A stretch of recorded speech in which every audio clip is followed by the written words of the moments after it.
দর্শক সবাইকে স্বাগতম জানাচ্ছি। আমি আশিক আহমেদ। মানাস মিডিয়ার ফেসবুক লাইভে আপনাদের যুক্ত করেছি বগুড়া জেলার ধুনট উপজেলার তারাকান্দি গ্রামের পাশ দিয়ে যে হলহলিয়া নদী বয়ে গেছে সেই নদীর তীর থেকে। দর্শক, আজকে আমরা জানবো যমুনা, বাঙালি, ইছামতি, করতোয়া সহ সবগুলো নদীর পানির সর্বশেষ পরিস্থিতি বর্তমান এবং সামনে যা হতে পারে সেই বিষয় নিয়ে আমি পানি উন্নয়ন বোর্ডের কর্মকর্তাদের সঙ্গে যোগাযোগ করেছি।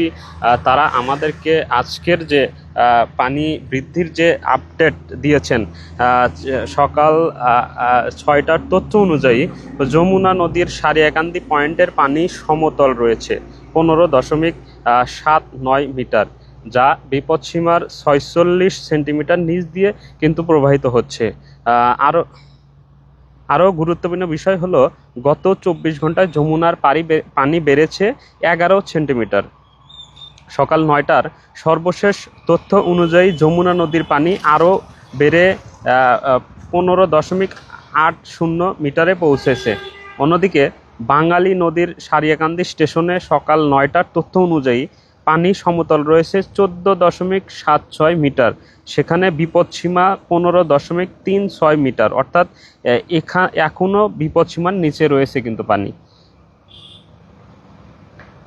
তবে যেহেতু উজানের পানি বাড়ছে, তাই স্থানীয়দের সবাইকে কিন্তু সতর্ক থাকার পরামর্শ দিয়েছেন পানি উন্নয়ন বোর্ডের সকল কর্মকর্তারা।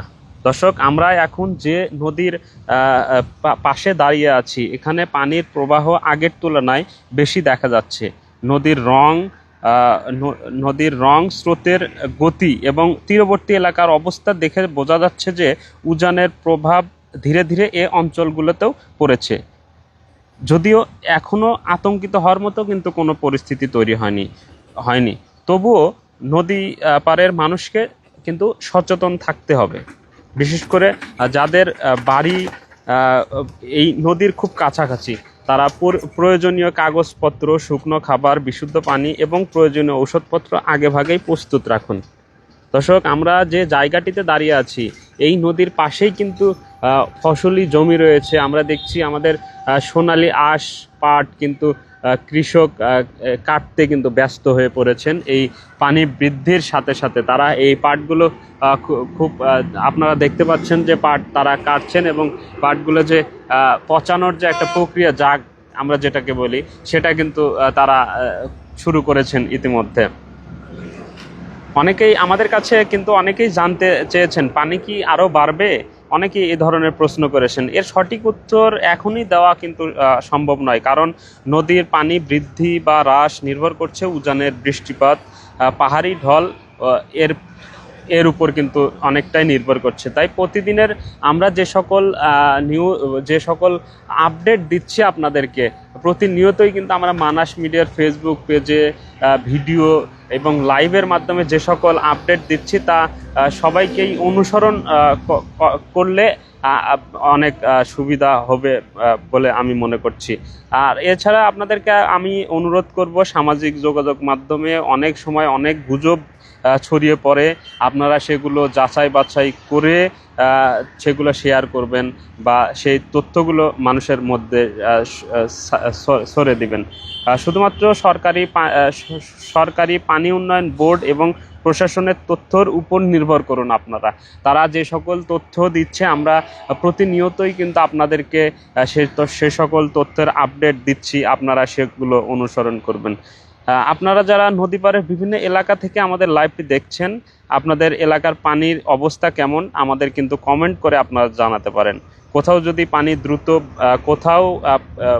দ্রুত বাড়তে থাকে বা ভাঙন দেখা যায়, সেটিও কিন্তু আমাদেরকে আপনারা জানাতে পারেন। আমরা সেগুলো কিন্তু এই আমাদের মানাস মিডিয়ার ক্যামেরায় কিন্তু তুলে ধরার চেষ্টা করব।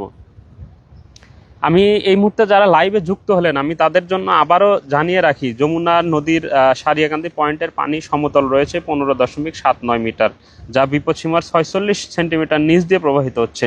আরও গুরুত্বপূর্ণ বিষয় হলো গত 24 ঘন্টায় যমুনা নদীর পানি কিন্তু 11 সেন্টিমিটার বৃদ্ধি পেয়েছে। সকাল 9টার সর্বশেষ তথ্য অনুযায়ী যমুনা নদীর পানি আরও বেড়ে 15.80 মিটারে পৌঁছেছে। অন্যদিকে যদি বলে রাখি, বাঙালি নদীর সারিয়াকান্দি পয়েন্টে কিন্তু সকাল 9টার তথ্য অনুযায়ী পানির সমতল রয়েছে 14.76 মিটার, সেখানে বিপদসীমা 15.36 মিটার, অর্থাৎ এখনও কিন্তু বিপদসীমার নিচে পানি রয়েছে। পরিস্থিতি পরিবর্তন হলে আমরা কিন্তু দ্রুত আপনাদেরকে মানাস মিডিয়ার ক্যামেরায় কিন্তু জানিয়ে দেওয়ার চেষ্টা করব। আমি যুক্ত ছিলাম কিন্তু তারাকান্দি গ্রামের বুক চিরে যে নদী বয়ে গেছে হলহলিয়া, সেই নদীর পাড় থেকে। এখানে আমরা দেখেছি কিন্তু এই নদীটা বাঙালির একটি শাখা নদী, কিন্তু এই শাখা নদী দিয়েই কিন্তু পানি ঢুকে পড়েছে একদম লোকালয়ে। আমরা যে তথ্যগুলো আপনাদের সঙ্গে শেয়ার করলাম, আপনারা সবাই সতর্ক থাকবেন এবং আমাদের এই সর্বশেষ যে তথ্যগুলো দিলাম, পানি বৃদ্ধি কি অবস্থায় আছে, সে তথ্যগুলো কিন্তু আমি আপনাদেরকে দিলাম। এই তথ্যগুলো আপনারা মেনে চলবেন, সবাই সাবধানে থাকবেন এবং কোথাও যদি কোনো অপ্রীতিকর ঘটনা আপনাদের চোখে পড়ে তাহলে কিন্তু আপনারা আমাদের জানাবেন। পরবর্তী কোনো আপডেট নিয়ে আমি আশিক আহমেদ আবার মানাস মিডিয়ার ক্যামেরায় আপনাদেরকে যুক্ত করব। ততক্ষণ পর্যন্ত আপনারা সবাই ভালো থাকবেন, সুস্থ থাকবেন। খোদা হাফেজ।